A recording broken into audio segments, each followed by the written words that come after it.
উপদেষ্টা পরিষদে আসছে বদল। কয়েকদিনের মধ্যেই নিজেসহ উপদেষ্টা পরিষদে থাকা শিক্ষার্থীরা পদ ছাড়তে পারেন বলে জানিয়েছেন তথ্য ও সম্প্রচার উপদেষ্টা নাহিদ ইসলাম।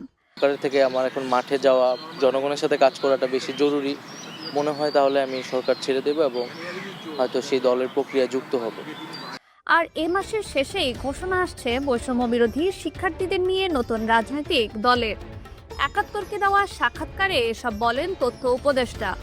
অধ্যাদেশে নয়, বরং বিচারিক প্রক্রিয়ায় আওয়ামী লীগ নিষিদ্ধের সিদ্ধান্ত আসতে পারে, আর সেটা হতে পারে নির্বাচনের আগেই। নির্বাচন নিয়ে বিএনপির অবস্থান পরিষ্কার করায় সরকারের সাথে দূরত্ব কমেছে বলেও মনে করেন নাহিদ ইসলাম। রাজনৈতিক দল গঠন আর ভোটের রাজনীতি যে ভিন্ন বিষয় তা জেনেই মাঠে নামা হচ্ছে বলেও জানান তিনি। নসীম তাসনিম রহমান, ঢাকা ওয়েস্ট নিউজ।